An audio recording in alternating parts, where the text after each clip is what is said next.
ఇప్పుడు రెడీ అయిపోయింది. చాలా ఈజీగా చాలా టేస్టీగా చేసుకునే ఈ రెసిపీ 10 మినిట్స్లో రెడీ చేసుకోవచ్చు. అలాగే మార్నింగ్ అప్పుడు కానీ ఈవినింగ్ అప్పుడు కూడా ఇలా చేసి పిల్లలకి పెద్దలకి అందించారనుకోండి చాలా ఇష్టంగా తింటారు. అలాగే బ్రెడ్ తినడానికి పిల్లలు ఇష్టపడరు కదా, అలాగే అటుకులు కూడా తినడానికి ఇష్టపడరు. అలాంటప్పుడు ఇలా చేసి టిఫిన్ బాక్స్లో పెట్టి ఇచ్చారనుకోండి ఇష్టంగా కూడా తింటారు. ఈరోజు మన వీడియో వచ్చేసి 10 మినిట్స్లో ఈజీగా చేసుకుని మార్నింగ్ టిఫిన్గా ఈవినింగ్ స్నాక్స్గా చేసుకుని ఈ రెసిపీని ఈరోజు మన వీడియోలో అయితే చూసేద్దాం.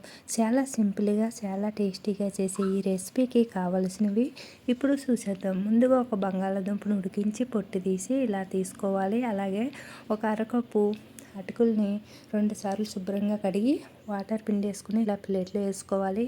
2 బ్రెడ్ పీసెస్లను కూడా ఇలా వాటర్లో పిండేసి ఇలా వాటర్లో ముంచి పిండి ఇలా అయితే తీసుకోవాలండి.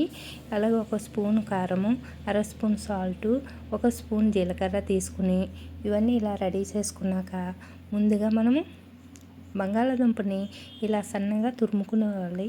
ఇప్పుడు ఇవన్నీ బాగా కలిసేటట్టు కలుపుకోవాలి. చూడండి, ఇక్కడ చూపిస్తున్న విధంగా ఇలా బాగా ఇవన్నీ కలిసేటట్టు మనం పూరి పిండిని ఏ విధంగా కలుపుకుంటామో అదే విధంగా కలుపుకోవాలి. అలాగే మనకి వాటర్ సరిపోలేదనుకోండి కాస్త వాటర్ని చిలకరించి గట్టిగా కలుపుకోవాలి. అలాగే మీకు ఇష్టమైతే కొత్తిమీరని కానీ కరివేపాకుని కూడా వేసుకోవచ్చు దీంట్లోని. ఇంకా ఇలా బాగా కలుపుకున్న అన్నీ కలిసేటట్టు కలుపుకోవాలి. ఇంకా కారం పచ్చిమిర్చిని కూడా వేసుకోవచ్చండి. కారం కింద కారం వేసుకోవడం ఇష్టం లేకపోతే పచ్చిమిర్చిని కూడా వేసుకోవచ్చు. ఇంకా నేనైతే కారం వేసుకుని ఇలా చపాతీ పిండిలాగా అయితే కలిపేసుకున్నాను. ఇదంతా బాగా కలిపిన తర్వాత ఇలా చిన్న చిన్న పిండిని తీసుకుని ఇలా మన బాల్స్ కింద కానీ లేదా ఇలా మన పొడుగ్గా కానీ ఏదైనా ఒక డిజైన్ లాగా ఇలా షేప్ లాగా చేసుకోవాలి.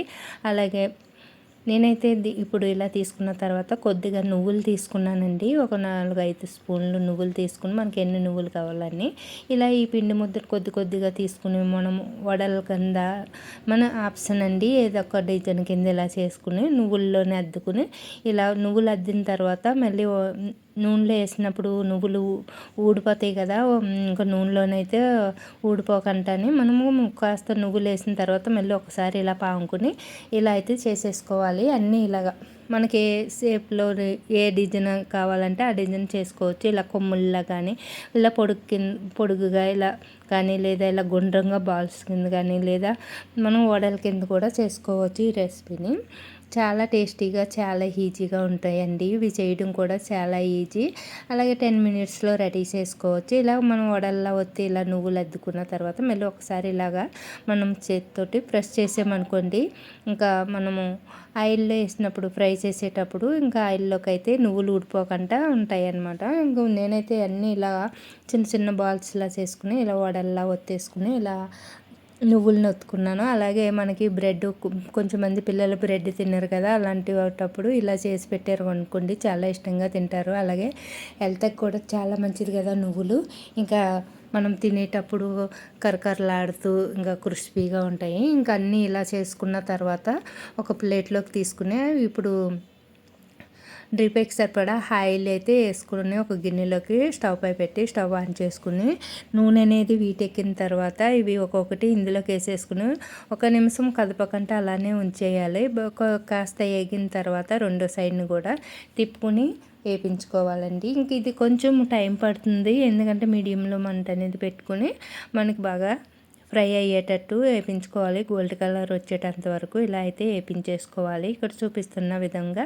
ఇంకా ఇవి వేడివేడిగా ఇచ్చారనుకోండి చాలా ఇష్టంగా తింటారు పిల్లలు కానీ పెద్దలు కానీ. చేయడం కూడా చాలా ఈజీ కదా. ఇవి మార్నింగ్ అప్పుడు చేసుకోవచ్చు లేదంటే ఈవినింగ్ అప్పుడు చేసుకోవచ్చు. ఇంకా పిల్లలకి స్కూల్ నుంచి వచ్చిన తర్వాత ఏమన్నా కావాలని మారం చేసినప్పుడు కూడా మనకి ఇలా చేసి పెట్టవచ్చు. ఇంకా అలాగే ఎవరైనా బంధువులు వచ్చినప్పుడు కూడా ఇలా చేసి పెట్టారనుకోండి చాలా ఇష్టంగా తింటారు. అలాగే కొంచెంమంది పిల్లలు కానీ పెద్దలు కానీ బ్రెడ్ తినడానికి ఇష్టపడారు కదా. అలాగే అటుకులు కూడా మనకి కొంచెంమంది తినడానికి ఇష్టపడరు. ఇంకా కొద్దిమంది అయితే అటుకుల్ని బెల్లంను పాలు కలుపుకొని తింటారు కదా, అలాగా తినడం ఇష్టం లేనప్పుడు ఇలా చేసి పెట్టారనుకోండి టిఫిన్ కింద కానీ స్నాక్స్ కింద కానీ పిల్లలు కూడా ఇష్టంగా తింటారు, పెద్దలు కూడా ఇష్టంగా తింటారు.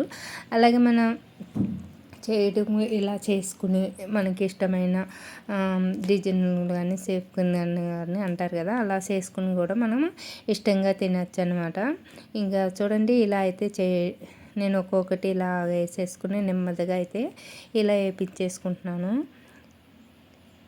చూడండి ఇంకా దీంట్లోకి మనము మన ఆప్షన్ అండి, వీటిలోకి ఇంకా కొత్తిమీర వేసుకోవచ్చు, అలాగే కరివేపాకును కూడా వేసుకోవచ్చు, అల్లము వేసుకోవచ్చు, ఇంకా మసాలా కూడా వేసుకోవచ్చు. ఇంకా ఇప్పుడైతే నేనైతే అన్నీ ఇలా వేసేసుకుని ఫ్రై చేసేసుకున్నాను. అంతేనండి, ఎంతో ఈజీగా ఎంతో హెల్తీ అయిన ఈ రెసిపీని ఒక్కసారి ట్రై చేయండి. అయితే ఇప్పుడు రెడీ అయిపోయింది, చాలా ఈజీగా చాలా టేస్టీగా చేసుకునే ఈ రెసిపీ 10 మినిట్స్లో రెడీ చేసుకోవచ్చు. అలాగే మార్నింగ్ అప్పుడు కానీ ఈవినింగ్ అప్పుడు కూడా ఇలా చేసి పిల్లలకి పెద్దలకి అందించారనుకోండి చాలా ఇష్టంగా తింటారు. అలాగే బ్రెడ్ తినడానికి పిల్లలు ఇష్టపడరు కదా, అలాగే అటుకులు కూడా తినడానికి ఇష్టపడరు. అలాంటప్పుడు ఇలా చేసి టిఫిన్ బాక్స్లో పెట్టి ఇచ్చారనుకోండి ఇష్టంగా కూడా తింటారు. మరి ఎంతో హెల్తీ అయిన ఈ ఫుడ్ని ఒక్కసారి ట్రై చేసి చూడండి.